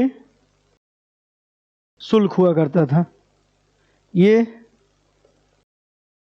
व्यापारी देते थे, ठीक। ऐसे सही कर लो। शुल्क कौन देगा? व्यापारी। भाग कौन देगा? प्रजा। अपनी उपज का छठा भाग, ये उपज का है, उपज का छठा भाग ये भाग कहलाता है, ये प्रजा देती है। और जो व्यापार है उसका 20वां भाग ये शुल्क के रूप में होता है जो व्यापारी देते हैं, ठीक है। काटना पड़ा होगा आपको। अब ये ऐसे करेक्ट आप कर लीजिए। बलि अलग है, जो भी बाध्यकारी नहीं है, जो भी आपको लगता है राज्य की शक्ति को, राजकोष को मजबूत करने के लिए देना है, वो बलि। बलि एक तरीके का दान हो गया, है ना। बलि एक प्रकार का क्या हो गया? दान हो गया। धार्मिक कर हो गया ना, बलि कैसा कर हो गया? धार्मिक कर हो गया, दान की तरह। शुल्क ये व्यापारी देते थे, व्यापार का 20वां हिस्सा। दंड जुर्माने के रूप में जो वसूला जाता था। और उपज का छठा भाग ये भाग कहलाता था, ये भाग कहलाता था, ठीक है, ये भाग कहलाता था। हाँ, प्रजा देती थी। नहीं नहीं, क्यों किसी से? जो भी अपराधी हैं या इस तरीके के हैं जिन्होंने किया, जिन्होंने किसी को नुकसान पहुंचाया। अब भाई अगर आपने किसी को नुकसान पहुंचाया तो जिसको नुकसान पहुंचाया उसकी प्रतिपूर्ति होनी चाहिए, नहीं होगी? राजा अपने जेब से देगा, आपसे जुर्माना लेगा और उसको दे देगा। तो इससे भी ये राजकोष की जो व्यवस्था थी वो चला करती थी। वो तो कोई भी हो सकता है। अपराध तो जिसने भी किया, नुकसान किसी को पहुंचाया, तो उसको तो भरपाई करनी पड़ेगी। परराष्ट्र सिद्धांत देख लेते हैं। क्या देखना है? परराष्ट्र सिद्धांत मतलब विदेशी संबंध देख लेते हैं। पर राष्ट्र संबंध, परराष्ट्र संबंध, दूसरे देशों से जो संबंध होंगे वो कैसे होंगे, दूसरे देशों से, राज्यों से जो संबंध है उसके बारे में है परराष्ट्र सिद्धांत, ठीक। देखिए, मनु का जो परराष्ट्र सिद्धांत है, मनु का परराष्ट्र सिद्धांत, मनु कहते हैं ये दो रूपों में चलता है, दो आधार होते हैं परराष्ट्र सिद्धांत के, वैदेशिक संबंध के, वैदेशिक संबंध लिख सकते हैं ना,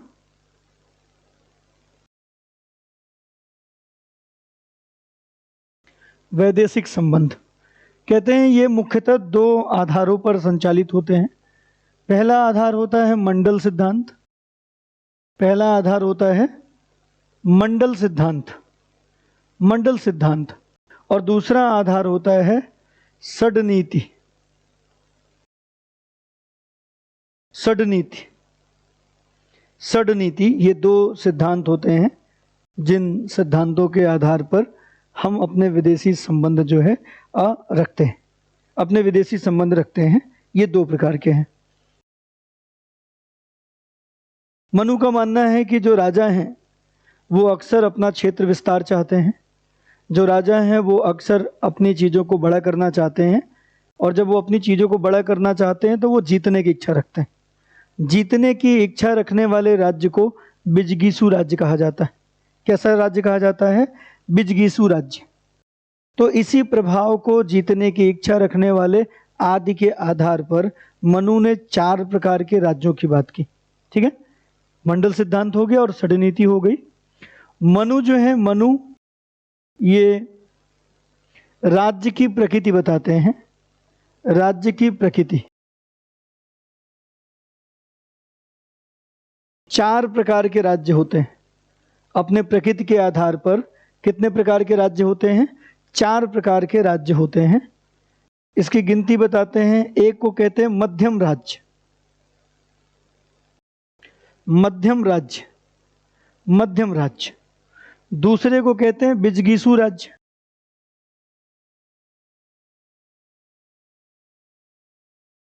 बिजगीसु राज्य, बिजगीसु राज्य। तीसरे को नाम देते हैं उदासीन, उदासीन राज्य। और चौथे को नाम देते हैं शत्रु राज्य, शत्रु राज्य। राज्य अपनी प्रकृति के आधार पर 4 प्रकार के होते हैं।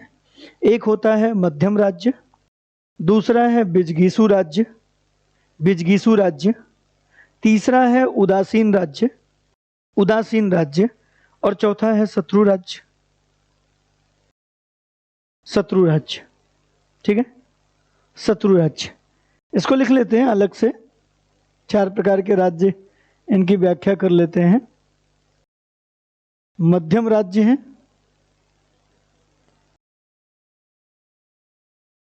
बिजगीसु राज्य है,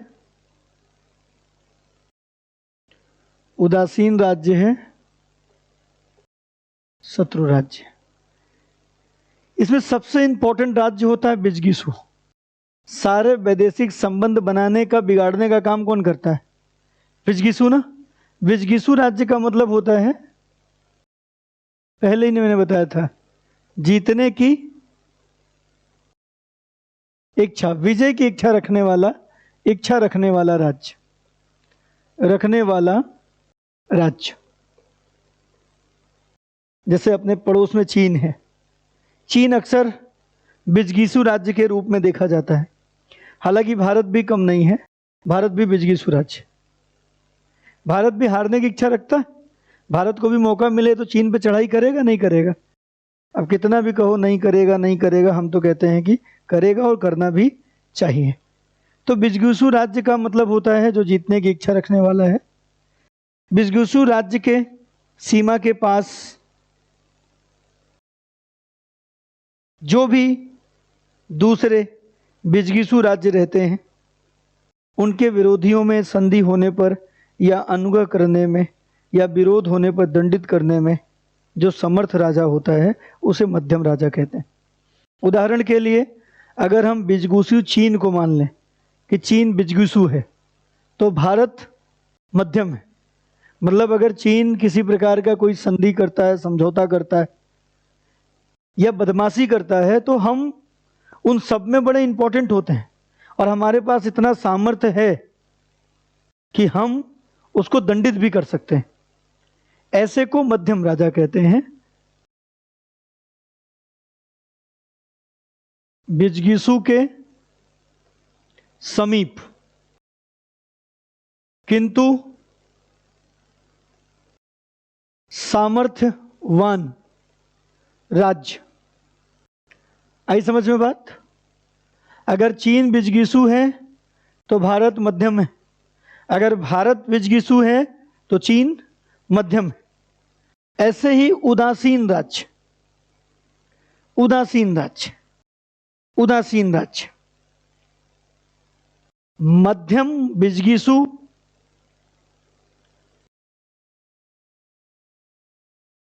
मध्यम राज्य कौन होगा? उदासीन कौन होगा? विजगीसु और मध्यम राज्य के मध्य स्थित उदासीन होगा। जैसे नेपाल है, नेपाल भारत और चीन के बीच में है, चीन विजगीसु, भारत मध्यम, और मध्यम और विजगीसु के बीच में जो पड़ेगा वो उदासीन, जिसको हम लोग आज के समय में बफर स्टेट कहते हैं। कहते हैं ना बफर स्टेट, जो दो बड़े राज्यों के बीच में कोई छोटा राज्य हो वो बफर स्टेट होता है। तो वो होता है उदासीन राज्य। शत्रु राज्य कौन है? जो विजगीसु की सीमा पर स्थित है और उससे लड़ाई करने के लिए हर क्षण तैयार है, उसको क्या कहते हैं? उसको शत्रु कहते हैं। ठीक, हाँ, शत्रु ये विजगीसु का प्रतिद्वंदी होता है।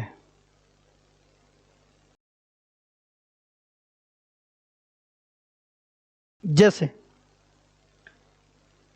जैसे चीन एक विजगीसु राज्य है,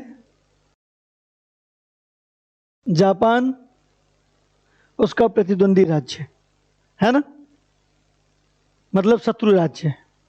ऐसे ही भारत अगर विजगीसु राज्य है तो पाकिस्तान प्रतिद्वंदी है, इसलिए शत्रु है। 4 प्रकार के राज्य होते हैं: मध्यम, विजगीसु, उदासीन और शत्रु। उदासीन और शत्रु। तो पता लग गया कि किस प्रकार की प्रकृति होती है राज्यों की। ये प्रकृति होती है। अब इसमें मंडल सिद्धांत अपनाना होता है, जिससे कि जो विजगीसु राज्य है वो अपने आसपास ज्यादा से ज्यादा उदासीन राज्य रखे, कम से कम मध्यम राज्य रखे, क्योंकि मध्यम राज्य कब शत्रु राज्य बन जाए कोई भरोसा नहीं। तो मंडल सिद्धांत अलग बात करता है। साथ ही साथ जो षड नीति है वो 6 प्रकार के दंड की बात करती है, 6 प्रकार के तरीकों को अपनाने की बात करती है। कोई भी राजा इन 6 प्रकार के चीज़ों से अपने को आगे बढ़ा सकता है। जैसे कोई भी जो राजा होता है उसे साम, दाम, दंड, भेद, इस तरीके के जो तरीके हैं उसके लिए इन्होंने 6 चीज़ें अलग से बताई हैं।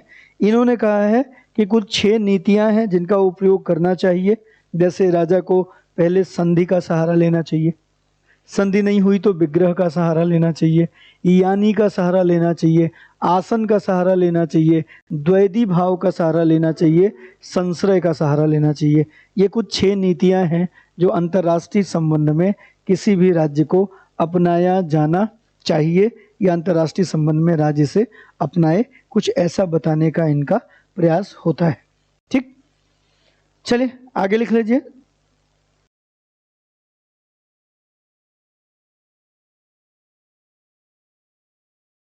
ये कहते हैं कि शत्रु राजा भी 3 प्रकार का होता है। ये जो शत्रु है, शत्रु मनु कहते हैं शत्रु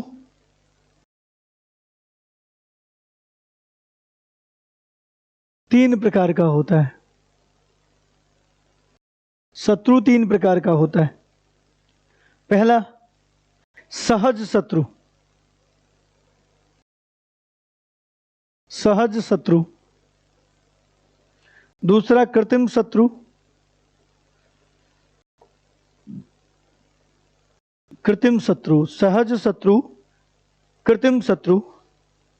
और तीसरा राज्य की भूमि का पार्श्ववर्ती शत्रु,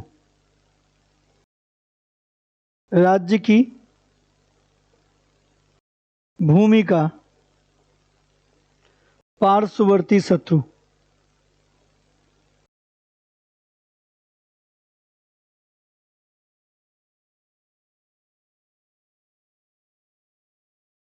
जैसे भारत पाकिस्तान शहर शत्रु हैं। कभी कभी हम लोग कृत्रिम शत्रु बना लेते हैं, सीरिया को, कभी किसी को, कभी किसी को।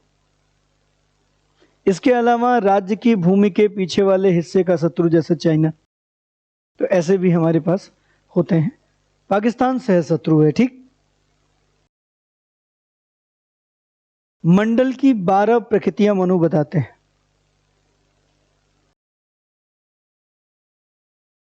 ठीक, मंडल जो सिद्धांत है, इनकी कितनी प्रकृतियां बताते हैं मनु? 12। मैं कहा था ना कि थक जाओगे। मंडल की 12 प्रकृति बताते हैं क्या मनु?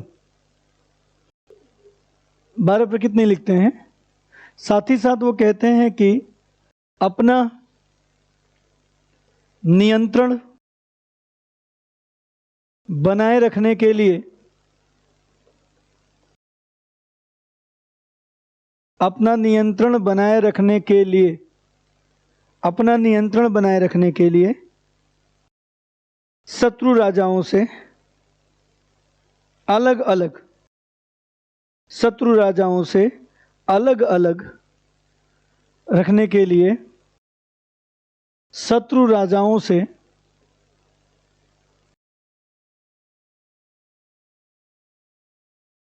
अलग अलग नीतियां अपनाई जानी चाहिए, नीतियां अपनाना चाहिए, अलग अलग नीतियां अपनाना चाहिए। साम दाम दंड भेद उपायों को लाना चाहिए, जैसे साम दाम दंड भेद। राजा की कमजोरी किसी को पता नहीं होनी चाहिए,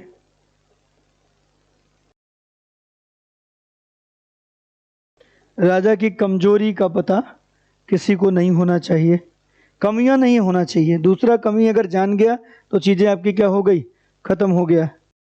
और राजा को ऐसा करके षड नीति का उपयोग करना चाहिए। राजा को क्या करना चाहिए? षड नीति, षड नीति का उपयोग करना चाहिए, षड नीति का उपयोग करना चाहिए। सामदान दंड भेद अपनाना चाहिए, अपनी कमी सामने वाले को नहीं पता होनी चाहिए। इसके अलावा जो षड नीति है, अब देखो कि यहाँ पे मैं कुछ चीज़ें डिस्क्राइब नहीं कर रहा हूँ, जैसे दंड में मैंने सब चीज़ डिस्क्राइब नहीं करी। जानते हो क्यों? क्योंकि ऐसी ही दंड नीति कौटिल्य बताएंगे। अभी मैंने यहाँ मंडल सिद्धांत को खोला नहीं पूरा, और ना ही मैंने षड नीति नाम लिखा दूंगा, बताऊंगा नहीं क्या है, क्योंकि जब कौटिल्य पढ़ाऊंगा फिर से चीज़ें, जैसे कौटिल्य में जो दिनचर्या जो मैंने यहाँ पे नहीं लिखाई, कौटिल्य के अंतर्गत वो दिनचर्या हमें पूरी फिर से लिखानी पड़ेगी। तो कौटिल्य पढ़ेंगे, क्योंकि कौटिल्य का लगभग लगभग राजदर्शन किससे प्रभावित है? मनु से। तो जब दोबारा पढ़ेंगे, अभी जैसे मनु खत्म कर लेंगे, लेकिन मनु कौटिल्य तुलना नहीं करेंगे। कब तुलना करेंगे?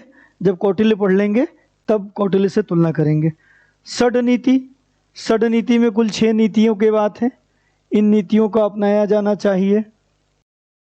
क्या है नीतियां? लिख लीजिए। संधि, विग्रह, यानी, आसन। संधि, विग्रह, यानी,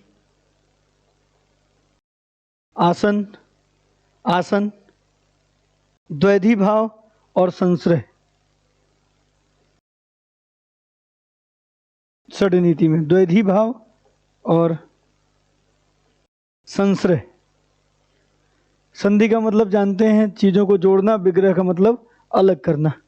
ठीक, संधि विग्रह यानी आसन, द्वैधी भाव और संश्रय। संधि विग्रह यानी आसन, द्वैधी भाव और संश्रय। संश्रय बताएंगे, आश्रय लेना, किसी दूसरे के अधीन हो जाना। कोई बड़ा राजा है, अब आपको लगता है कि आपका जो दुश्मन है आपको मार देगा, तो किसी बड़े राजा का संश्रय में, आश्रय में चले जाओ, ये संश्रय होता है। हाँ, द्वैधी भाव मतलब दुश्मनी ले लेना। लगता है आपसे दोस्ती से हित नहीं चल रहा है, तो आओ फिर देख लेते हैं तुमको, दुश्मनी ले लेना।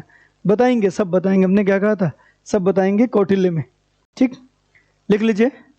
इनका प्रयोग करना चाहिए लाभ हानि सोचकर। मतलब कौन से लाभ होगा, कौन से हानि होगा, उसको सोच के करना चाहिए, क्योंकि इसमें दोनों ही बातें हैं। ठीक, एक एक चीज और लिख लीजिए। राजा को प्रयास करना चाहिए कि उसके शत्रु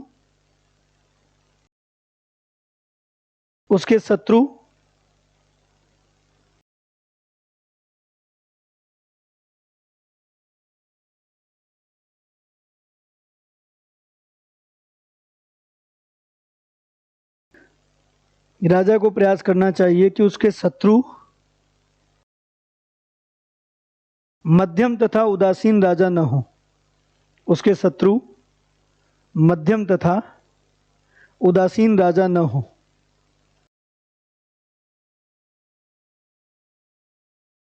मध्यम तथा उदासीन राजा न हो। इनकी अधिकता भी नहीं होनी चाहिए। इनकी, ऐसा भी नहीं है कि आपके आसपास मध्यम राज्य हों ढेर सारे या उदासीन राज्य हों, इनकी अधिकता भी नहीं होनी चाहिए, क्योंकि धन के लोभ में ये कभी भी शत्रु बन सकते हैं।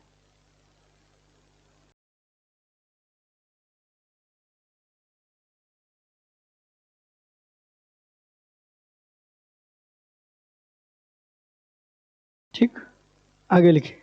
शांति काल में अंतर्राष्ट्रीय संबंधों को चलाने के लिए, शांति काल में अंतर्राष्ट्रीय संबंधों को चलाने के लिए, शांति काल में अंतर्राष्ट्रीय संबंधों को चलाने के लिए राजा को राजदूतों की अदला बदली की जानी चाहिए।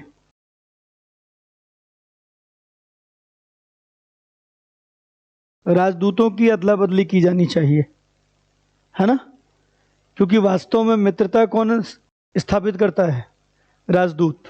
ठीक, राजदूतों की अदला बदली करनी चाहिए, क्योंकि इससे मित्रता बढ़ती है, इससे मित्रता बढ़ती है।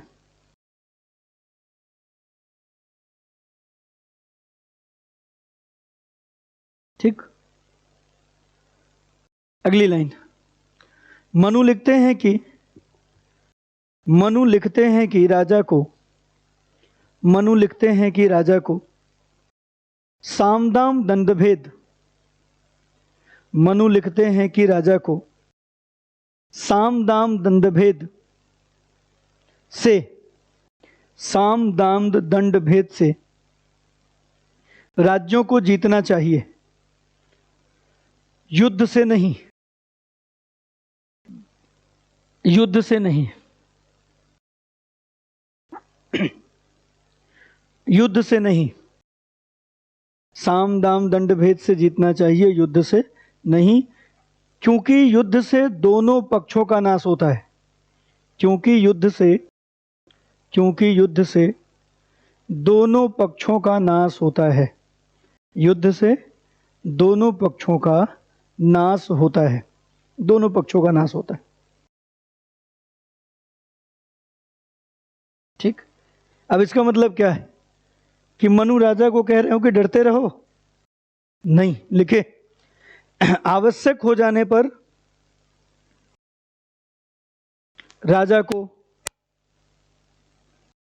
निशंक होकर, निशंक मतलब समझते हैं, बिना संशय के, आवश्यक हो जाने पर राजा को, आवश्यक हो जाने पर राजा को निशंक होकर बिना संशय के युद्ध करना चाहिए, युद्ध करना चाहिए।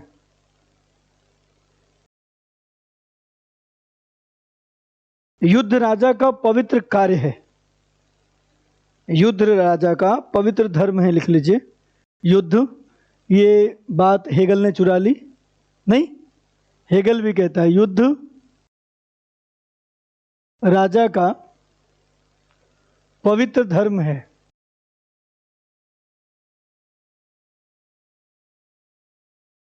युद्ध राजा का पवित्र धर्म है। लेकिन देखिए हमारे यहाँ और पश्चिम में कितना अंतर है। जहाँ हेगल कहता है राजा को युद्ध करते रहना चाहिए, वही हमारे यहाँ कहा जा रहा है कि अंतिम विकल्प के रूप में राजा को युद्ध करना चाहिए, लेकिन युद्ध अगर आवश्यक हो जाए तो पीछे हटने की जरूरत नहीं है, युद्ध करना चाहिए। राजा को युद्ध के लिए व्यूह रचना करनी चाहिए, राजा को युद्ध के लिए, राजा को युद्ध के लिए व्यूह रचना करनी चाहिए, व्यूह रचना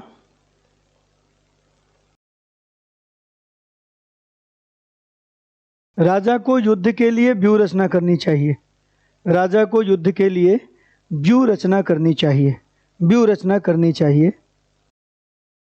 अभिमानी योद्धाओं को मोर्चे पर लगाना चाहिए। योद्धाओं में बड़े अभिमानी भी होते हैं ना, अभिमानी योद्धाओं को मोर्चे पर रखना चाहिए, अभिमानी योद्धाओं को मोर्चे पर रखना चाहिए। इससे क्या होता है, इससे अपनी सेना का मनोबल बढ़ता है, सामने वाले का मनोबल टूटता है। अभिमानी राजाओं को या योद्धाओं को मोर्चे पर रखना चाहिए। सैनिकों का उत्साह बढ़ाने के लिए राजा को परीक्षण करते रहना चाहिए।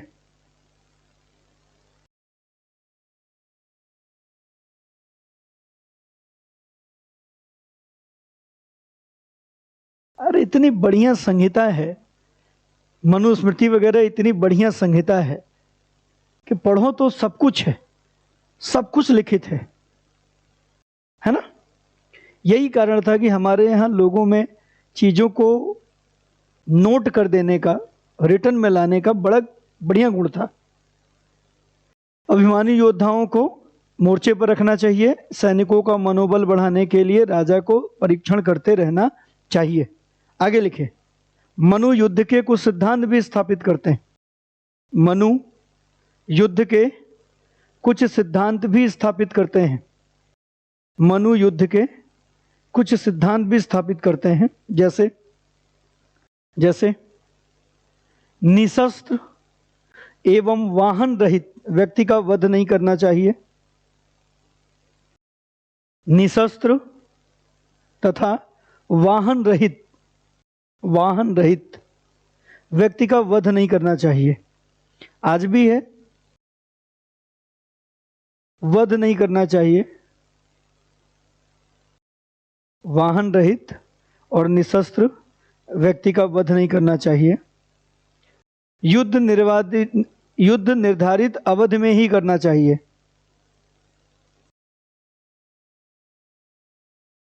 निर्धारित अवधि में होना चाहिए। हमारे यहाँ होता था ना, सुबह सूर्योदय के बाद शंख बजती थी और शाम होने के बाद शंख बजने के साथ बंद हो जाती थी। निर्धारित अवधि में किया जाना चाहिए। अगला, असावधान एवं अचेतन अवस्था में विपक्षी अबद्ध है।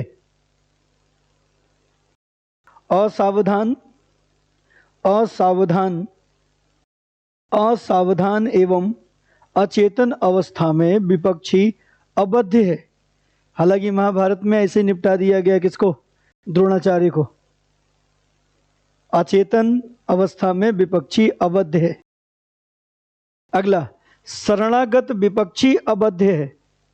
जो आपके शरण में आ गया विपक्षी, उसे भी आप मारेंगे नहीं, अबद्ध है। अबद्ध का मतलब होता है जिसका वध न किया जाए, जिनको मारा न जाए, जिनको मृत्यु न किया जाए।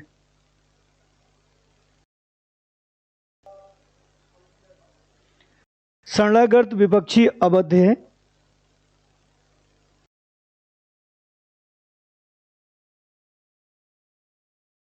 अगला, पुरुषत्वहीन व्यक्ति से युद्ध करने, पुरुषत्वहीन व्यक्ति से युद्ध करने, पुरुषत्वहीन व्यक्ति से युद्ध करने तथा युद्ध भूमि में उसे मारने का निषेध किया गया है। युद्ध भूमि में उसे मारने का निषेध किया गया है। युद्ध भूमि में उसे मारने का निषेध किया गया है। युद्ध भूमि में उसे मारने का निषेध किया गया है। युद्ध भूमि में उसे मारने का निषेध किया गया है। उदाहरण है ना महाभारत में शिखंडी का। शिखंडी से युद्ध किया किसने? भीष्म पितामह ने नहीं किया ना। शिखंडी ये एक क्या कहते हैं उसको, किन्नर। पुरुषत्वहीन का मतलब किन्नर। तो किन्नर से युद्ध करने या किन्नर को युद्ध भूमि में मारने का निषेध। अगले भी एक दो पॉइंट और लिख लो। युद्ध में प्राप्त सामग्री विजेता की होती है।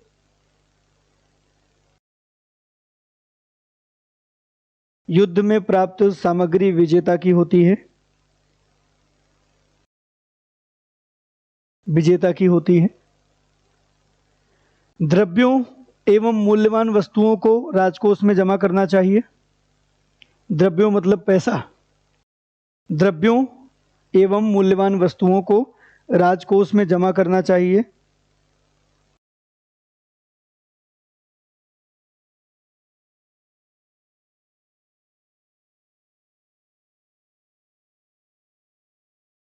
अगला, देवताओं तथा धार्मिक ब्राह्मणों की पूजा करके, देवताओं तथा धार्मिक ब्राह्मणों की पूजा करके वहाँ की प्रजा की सहायता एवं अभय दान देना चाहिए। वहाँ की प्रजा की सहायता, देवताओं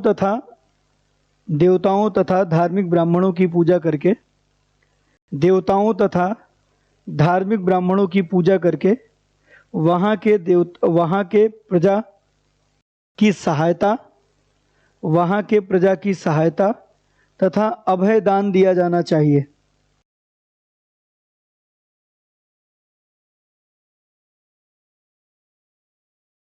अभय दान देना चाहिए।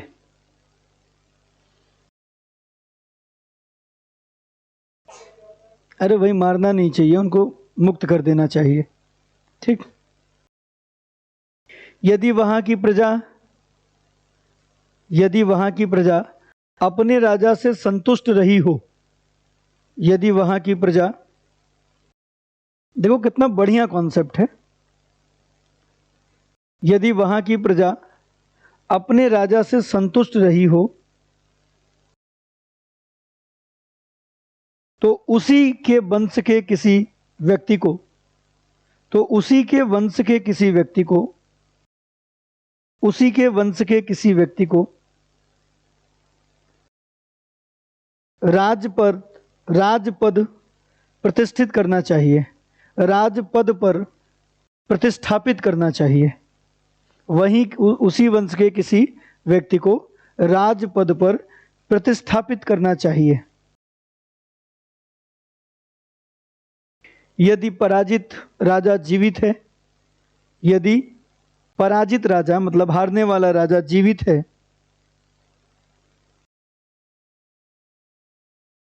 यदि पराजित राजा जीवित है तो उसके साथ संधि करके धन धान्य तथा राज्य प्रदान करके, धन धान्य तथा राज्य प्रदान करके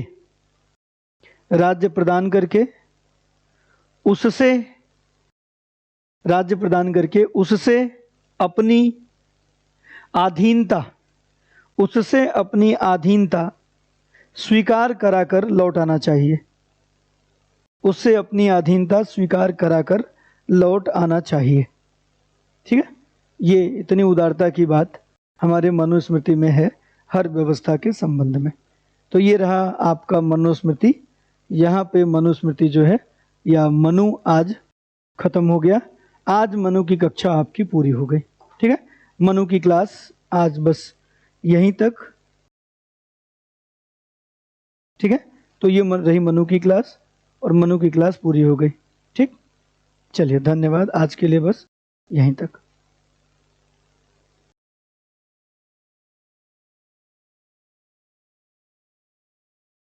हाँ, मैंने नंबर दिया था, टेलीग्राम ग्रुप पे जोड़ देंगे आपको। ठीक है, ठीक है।